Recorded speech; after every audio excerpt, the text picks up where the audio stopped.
आज मैं एक्सप्लेन करने वाला हूँ एक sci-fi action film mad max beyond Thunderdome. दोस्तों इस मूवी का एक पार्ट मैंने पहले ही अपने चैनल पर एक्सप्लेन किया है और ये उसका प्रीवियस पार्ट है। तो अगर आपने अभी तक वो वीडियो नहीं देखी है तो आप उस वीडियो को भी मेरे चैनल पर जाकर देख सकते हैं। तो चलिए शुरू करते हैं आज की इस कहानी को। ये कहानी शुरू होती है और हमें मैक्स नाम के एक आदमी को दिखाया जाता है जो कि पानी की तलाश में रेगिस्तान में इधर उधर भाग रहा होता है, क्योंकि पिछले कई दिनों से पानी की एक बूंद भी इसके मुंह में नहीं गई थी और इसके चलते वो ठीक से चल भी नहीं पा रहा था। अब उसे रेगिस्तान में कुछ दूरी पर एक शहर दिखाई देता है। यहाँ पर पहले तो मैक्स को लगता है कि शायद ही उसकी आंखों का धोखा है, लेकिन इस शहर के करीब जाने पर उसे यहाँ पर बहुत सारे लोग मिलते हैं और यहाँ पर मैक्स को यकीन हो जाता है कि ये उसकी आंखों का कोई सपना नहीं है बल्कि वो सच में एक शहर के बीच आ चुका है। इसके बाद मैक्स इस शहर में पहुंच जाता है और इस शहर का नाम वाटर टाउन होता है। अब ये वाटर टाउन नाम का शहर रेगिस्तान में रहने वाले लोगों ने व्यापार के मकसद से बनाया होता है और इसलिए इस शहर में काफी दूर दूर के व्यापारी अपने सामान को बेचने और खरीदने के लिए यहाँ पर आए होते हैं। अब मैक्स भी रेगिस्तान के बीच बने इस शहर को देखकर काफी हैरान होता है। अब यहाँ पर मैक्स की मुलाकात एक व्यापारी से होती है जो कि मैक्स को अपना सामान बेचने की बात करता है,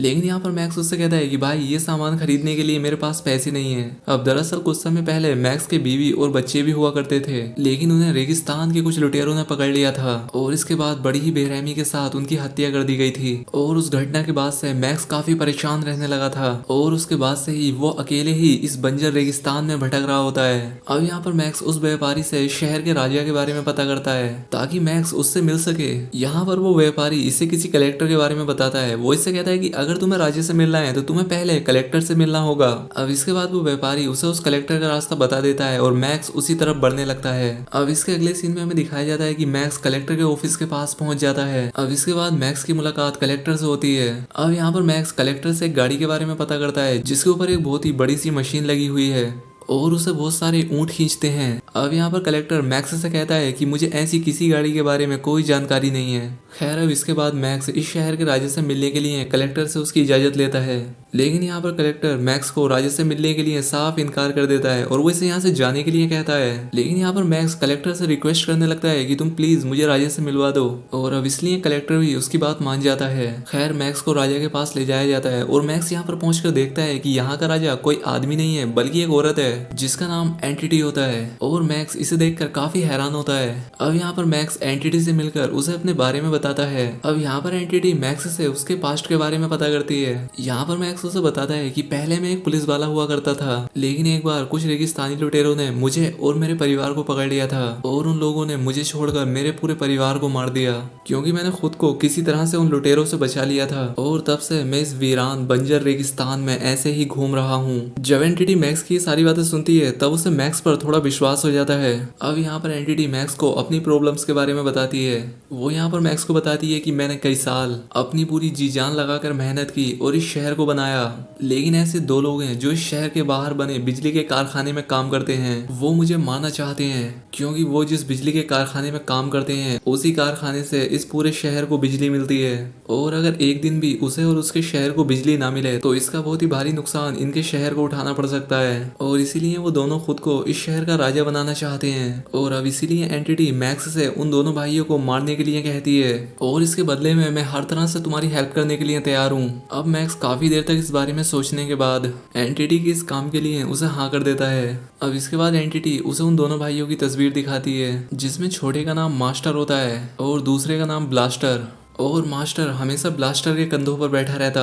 अब मास्टर कद में तो काफी छोटा था लेकिन उसका दिमाग बहुत ज्यादा तेज था। वहीं दूसरी तरफ ब्लास्टर में अकल कम होती है तो उसका शरीर बहुत ही ज्यादा ताकतवर होता है और यही एंटिटी की डर की वजह होती है। यहाँ पर एंटिटी उससे कहती है कि अगर तुम उन दोनों को ना मार पाओ तो तुम कुछ भी करके मास्टर को तो मार ही देना क्योंकि उसके बिना ब्लास्टर बेकार है। अब इसके बाद मैक्स उनके कारखाने की तरफ निकल पड़ता है। अब कुछ देर सफर करने के बाद वो उस कारखाने तक पहुंच जाता है और यहाँ पर कारखाने को अच्छी तरह से समझने लगता है और यहाँ पर मैक्स को पता चलता है कि मास्टर और ब्लास्टर शहर के लिए बिजली बनाने के अलावा भी यहाँ पर और भी बहुत सारे काम करते हैं, जैसे कि रेगिस्तानी लुटेरों के लिए गाड़ियां बनाना और साथ ही उनके लिए हथियार बनाना।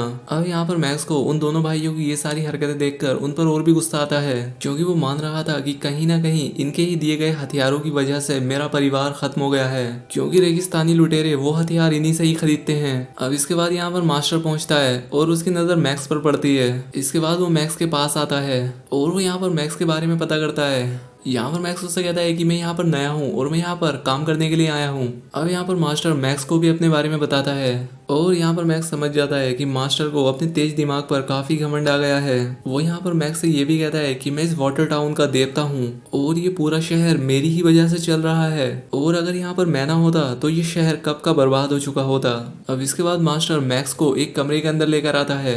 वो उससे कहता है कि देखो ये वही कमरा है जहाँ पर पूरे वाटर टाउन को बिजली भेजी जाती है, और ये कहने के बाद वो यहाँ पर एक बटन दबाता है जिससे कि पूरे शहर की बिजली चली जाती है। अब दूसरी तरफ बिजली चले जाने की वजह से शहर के पूरे लोग एंटिटी के पास इकट्ठा हो जाते हैं, और यहाँ पर तभी एंटिटी के पास एक कॉल आती है जो कि मास्टर उसे कर रहा था। यहाँ पर वो एंटिटी से कहता है कि मैं इस शहर का असली राजा हूँ और ये शहर मेरी ही वजह से बना है। और अब यहाँ पर एंटिटी मजबूर होकर उसकी बात मान लेती है, क्योंकि अगर एंटिटी उसे राजा ना कहती तो वो इस शहर की बिजली कभी भी चालू नहीं करता।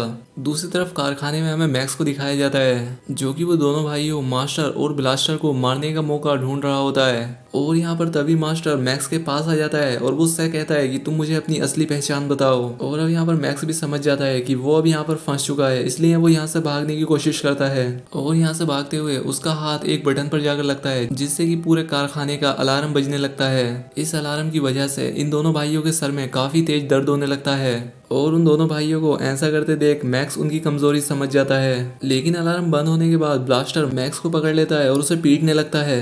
अब मैक्स खुद को बचाने के लिए एक सीटी निकालता है और जोर जोर से बजाने लगता है, और वो सीटी की आवाज सुनकर मास्टर और ब्लास्टर दोनों ही बेहोश हो जाते हैं। और अब इसलिए मैक्स एंटिटी के पास पहुंचता है और वो उससे कहता है कि मैंने मास्टर और ब्लास्टर को मार दिया है। लेकिन यहाँ पर एंटिटी को मैक्स पर विश्वास नहीं होता, और इसीलिए वो अपने एक आदमी को ये सब चेक करने के लिए भेजती है कि क्या मास्टर और ब्लास्टर सच में मर गए हैं या नहीं। अब एंटिटी का आदमी उसे बताता है कि मैक्स ने उन दोनों भाइयों को बेहोश किया है, उन्हें मारा नहीं था। ये बात सुनकर एंटिटी को लगता है कि मैक्स ने उसे धोखा दिया है, और इसीलिए वो उसे एक जेल में बंद करवा देती है। अब इसके बाद अगले सीन में हमें एक बहुत ही बड़ा सा स्टेडियम दिखाया जाता है जहाँ पर मैक्स को लाया जाता है, और यहाँ पर एंटिटी भी होती है, और वो यहाँ पर मैक्स को थंडर डोम के बारे में बताना शुरू करती है। थंडर डोम एक ऐसी जगह होती है जहाँ पर एक साथ दो आदमी जाते हैं, लेकिन वहां से बाहर सिर्फ एक ही आदमी आता है, और वो भी तब जब दूसरा शख्स मारा जा चुका होगा।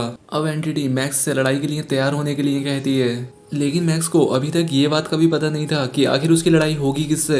और अब यहाँ पर मास्टर और ब्लास्टर दोनों भाई भी पहुंच जाते हैं, और अब इन दोनों को देखकर मैक्स समझ जाता है कि उसकी लड़ाई किससे होने वाली है। अब मैक्स उन्हें देखकर अपने मन के अंदर ही अंदर हार मान लेता है और वहां से भागने की कोशिश करता है, लेकिन एंटिटी के सिपाही मैक्स को पकड़कर उसे डोम के अंदर डाल देते हैं, और अब मैक्स और ब्लास्टर के बीच लड़ाई होने लगती है। और यहाँ पर मैक्स ब्लास्टर से बुरी तरह से पिटने लगता है, और तभी यहाँ पर मैक्स को उसकी कमजोरी के बारे में याद आता है, और वो अपनी सीटी निकालकर जोर से बजाने लगता है, और इससे ब्लास्टर जमीन पर गिर के चिल्लाने लगता है। और अब इस मौके का फायदा उठाते हुए मैक्स जमीन पर पड़े एक हथौड़े को उठाकर ब्लास्टर पर टूट पड़ता है। अब इसके बाद मैक्स ब्लास्टर को मारने ही वाला होता है कि तभी वहां पर मास्टर पहुंच जाता है, और वो यहाँ पर मैक्स से ब्लास्टर को छोड़ने के लिए रिक्वेस्ट करता है। अब यहाँ पर मैक्स मास्टर की बातों को इनकार करता है और वो ब्लास्टर को मारने ही वाला होता है, और तभी मास्टर मैक्स का पैर पकड़ लेता है और उससे रिक्वेस्ट करता है कि तुम प्लीज मेरे भाई को छोड़ दो।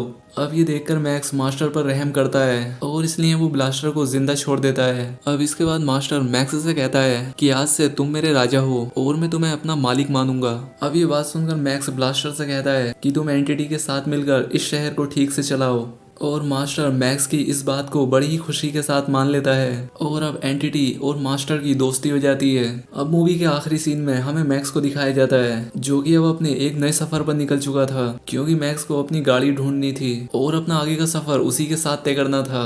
और अब इसी के साथ ही मूवी यहाँ पर एंड हो जाती है। दोस्तों वीडियो कैसी लगी कॉमेंट करके जरूर बताएं, साथ ही चैनल को सब्सक्राइब और वीडियो को लाइक जरूर करें। तो आज के लिए बस इतना ही, मिलते हैं हमारी नेक्स्ट वीडियो में।